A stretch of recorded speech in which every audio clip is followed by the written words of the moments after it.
गुरु ब्रह्मा गुरु विष्णु गुरुदेवो महेश्वरः गुरु साक्षात् परब्रह्मा तस्मै श्री गुरुवे नमः।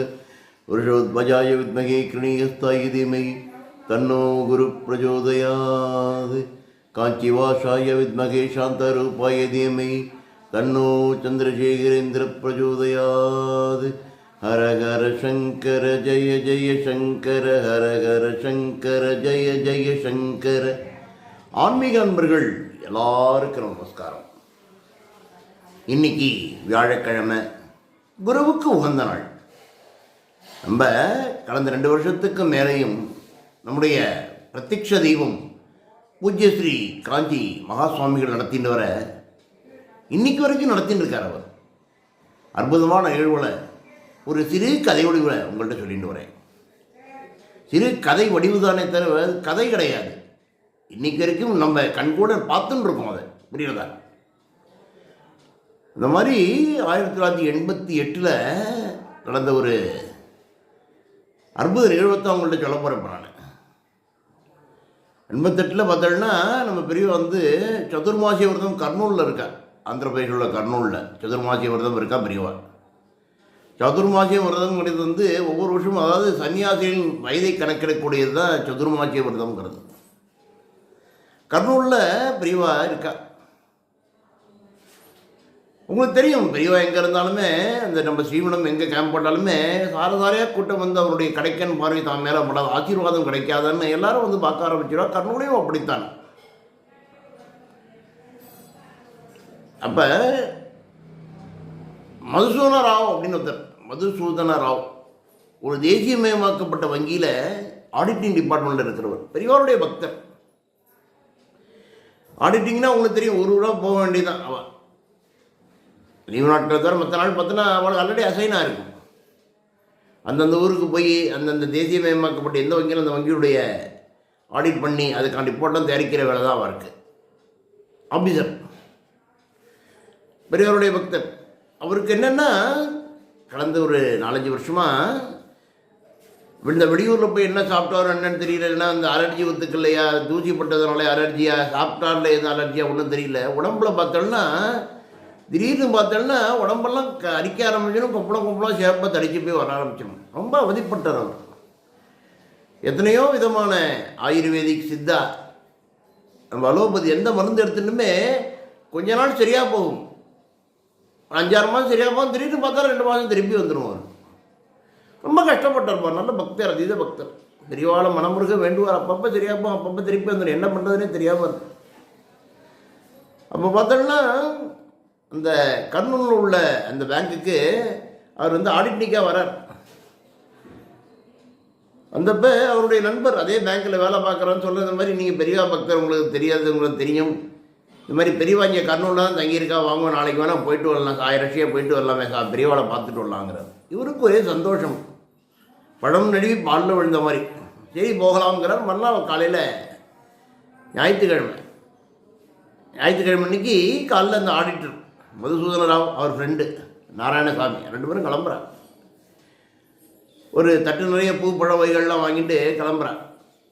கிளம்பி உள்ளே போகிறார்.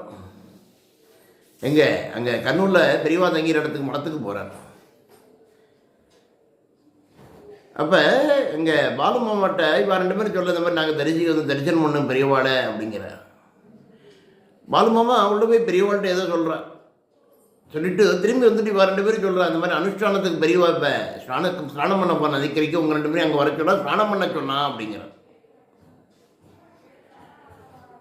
மதுசூதன் என்ன சொல்ல, இப்போ தான் நான் வாரத்தில் குளித்தேன், நாராயணசாமி வாரத்தில் குளிச்சுட்டு வந்துட்டேன்னு. அதெல்லாம் எனக்கு தெரியாது, எனக்கு பெரியவா சொன்னால் அதுக்கு மாற்று கருத்தே கிடையாது, நீங்கள் அங்கே போகணும், நதிக்கையில் நீங்கள் குளிக்கணும்னு சொல்லிட்டார். யார்? பாலுமாமா. சரி அப்படின்னு சொல்லிட்டு அவள் 2 பேரும் பெரியவா பின்னால் போயிட்டு இருக்கா. பெரியவாவோட நடக்கி நம்ம யாருமே ஈடு கொடுக்க முடியாது, அவ்வளோ வேகமாக நடக்கக்கூடிய ஒரு பெரியவா.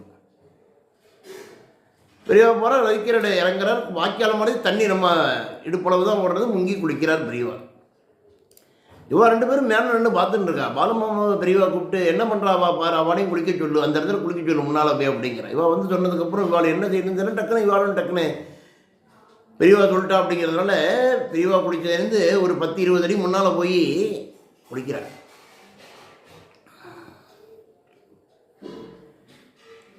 முதல் முக்கு போடுறார் இவர் யார், நம்ம மதுசூதன் ராவ்.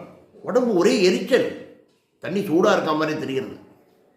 ரெண்டாவது முக்கு போடும்போது கொஞ்சம் குறையிறது. மூணாவது முக்கு போட்டு எழுந்திருக்கிறார். உடம்புல இன்னும் ஜில்லு தண்ணி பட்டா மாதிரி, இந்த நொங்கு தண்ணியெலாம் நம்ம மேலே திருப்பி போனோம் அந்த மாதிரியான ஒரு ஆனந்தமான ஒரு நீழ்வு அவருக்கு அந்த தெரிகிறது. மேலே வந்துட்டு தொடச்சுன்னு பார்த்தோன்னா அந்த தரிப்பாக சிவப்பாக இருந்ததில் கிட்டத்தட்ட பாதி மறைஞ்சு படுத்து அவருக்கு, கொஞ்சம்தான் இருக்குது. அப்போ பாலமாமா சொல்கிறார், கையில் விபூதியை கொடுத்து இந்த பெரியவாட்டின் விபூதி, பாக்கி விபூதி நீங்கள் எடுத்துக்கோங்க அப்படின்னு சொல்லி கொடுக்குறார். இவாளுக்கு ஒரே ஆச்சரியம். பெரியவா கொடுத்தது விபூதியை எட்டுக்கிறார். எட்டுண்டு பாக்கி விபூதியை உடம்புல தடவிக்கிறார். யார், மதுசூதன் ராவ் தடவிக்கிறார். அப்போ தான் அவருக்கு தெரியுது, ஏன்னா உடம்புல இந்த மாதிரி சேப்பாக இருந்ததுன்னு ஓரளவு மறைஞ்சிருக்கே, குளிர்ச்சியாக இருக்கேன்னு பார்த்தா அப்போ தான் அவருக்கு புரியுது சட்டு. என்னென்னா பெரியவா முங்கி குளிச்ச இடத்துலேருந்து அவர் மேலே பட்ட தண்ணி தான் இவன் மேலே பட்டுருங்கிறது பொட்டில் அடித்த மாதிரி அப்போ தான் தெரிஞ்சிருக்கு அவருக்கு. அது முடிஞ்சு மடத்துக்கு வந்திருக்கா. மடத்துக்கு பெரியவா பூஜையெல்லாம் முடிச்சிருக்கா. ஒரு 2-2.5 மணிக்கூர் ஆகிடுது. பூஜையெல்லாம் முடிச்சுட்டு தரிசனம் கொடுக்க வரார் பெரியவா. தரிசனம் கொடுக்கும்போது இவா 2 பேரும் நமஸ்காரம் பண்ணுறான். யார், மதுசூதன் ராவும் நானும் நமஸ்காரம் பண்ணுறோம். பெரியவா மதுசூதன் ராவை பார்த்து கேட்குறார், மத வேலை முடிஞ்சு கொடுத்தா கவலைப்படாத, இனிமேல் எந்த பிரச்சனையும் வராது அப்படிங்கிறார். அப்போ தான் தூக்கி வாரி போடுறது யாருக்கு, மதுசூதன் ராவுக்கு. நம்ம எதுக்காக வந்தோம், இந்த பிரச்சனையை சொல்லணும்னு தான் பெரியவாள்கிட்ட வந்தாலும் நம்ம எதுவுமே சொல்லலை, எப்படி இருந்தது, எப்படி அவர் தீர்த்தார் அப்படிங்கிறது ஒன்றுமே தெரியலையே அப்படின்னு சொல்லி நான் எழுதிருக்க அழ ஆரம்பிச்சிட்டார். அழ ஆரம்பித்து நமஸ்காரம் பண்ணுறார். நமஸ்காரம் பண்ணா பெரியவா ஒரு ஆப்பிள் கொஞ்சம் கல்கண்டு கொடுத்து ஆசீர்வாதம் பண்ணி அனுப்புகிறார். கவலைப்படாத போயிட்டு வா அப்படிங்கிறார். இது முடிஞ்சு ஒரு 2 வருஷம் இருக்கும். அந்த மதுசூதன் ராவ் காஞ்சிபுரம் ஒரு ஆடிட்டிங்காக வந்திருக்கார். பெரியவா இருக்கா. பெரியவாளை போய் பார்க்குற, நமஸ்காரம் பண்ணுறார். பெரியவாளுக்கு அதீதமான ஞாபக சக்தி உண்டு. அவங்க போய் பார்த்தோன்னே பெரியவா கேட்குறார், யாரை, மதுசூதன் ராவ் கேட்குறார், நீங்கள் உங்கள் எங்கேயோ பார்த்துருக்காம, நீங்கள் கர்னூல் என்ன பார்த்தேளா 2 வருஷம் முன்னாள்னு கேட்குறேன். இவருக்கு தூக்கி வாரிப்படுது. ஆமாம் பெரியவா, ஒன்றும் பிரச்சனை இல்லையே அப்படிங்கிறார். இவர் சொல்கிறார், உங்களை பார்த்து தெரிஞ்சுட்டு அன்றைக்கி போனேனே, அதுக்கப்புறம் எந்த ஊருக்கு, எத்தனையோ ஊருக்கு போயிட்டேன், ஆடிண்டிக்காக போயிட்டேன். இது வரைக்கும் எனக்கு அந்த சேப்பாக தடிப்போ கொப்பளங்களோ எந்த ஒரு அலட்சியும் இல்லாமல் இருக்க பிறகு எல்லாம் உங்களுடைய அந்த அபரிதமான இதனால தான் எனக்கு கிடைச்சிது அப்படிங்கிறார். பெரியவா நமட்டு சிரிச்சுன்னு சொல்லார், நான் என்ன பண்ணேன், உனக்கு நான் எதுவுமே பண்ணல, சாட்சாத் அந்த சந்திரமூலீஸ்வரன் தான் பண்ணான் உனக்கு அப்படின்னு சொல்லி பிரசாதத்தை கொடுத்து அனுப்பிச்சார். என்ன ஒரு ஆச்சரியம் மனது. அதாவது முதல்ல கர்னூலில் பார்க்குறோம்போது தனக்கு என்ன பிரச்சனையை சொல்ல வந்தோங்கிறதே மறந்து சொல்லாமல் இருந்தார். யார், மதுசூதன் ராவ். பெரியவா தன்னுடைய ஞான திருஷ்டி, அதாவது முக்காலம் உணர்ந்தது அவர். ஏன்னா அவர் தான், அதாவது சாட்சாத் அந்த பரமேஸ்வரன் அவர் தான். பெரியவா தான் பரமேஸ்வரன் தான் பெரியவா அப்படிங்கிறதுக்கு ஏற்ப கரெக்டாக அதை செஞ்சு அந்த வியாதியை தீர்த்துருக்க அப்படிங்கிறது ஒரு மிகப்பெரிய ஆச்சரியம். எத்தனையோ அலோபதி, சித்தா, ஆயுர்வேதிக், ஹோமியோவில் போகாத நம்முடைய பெரியாருடைய அபார கருணாத்திரத்தினால சரியாக போச்சு அப்படிங்கிறது இந்த ஒரு நிகழ்வு. இன்னொரு அற்புதமான நிகழ்வு. பெரியவாள்கிட்ட நம்மளை ஒப்படைச்சு நபர் பார்த்து போகிறெல்லாம் பெரியவா தான் பரமேஸ்வரன் தான் பெரியவா அப்படிங்கிறத யாருக்கும் எந்த ஒரு ஐயப்பாடோ கருத்து வேறுபாடோ இருக்கணுங்கிற அவசியமே கிடையாது. மற்றும் ஒரு அழகிய நிகழ்வில் அடுத்த வியாழக்கிழமை அவங்களை சந்திக்கிறேன். அது வரைக்கும் ஹரஹர சங்கர், ஜெய ஜெய சங்கர், காஞ்சி சங்கர், காமகோடி சங்கர். எல்லாருக்கும் நமஸ்காரம்.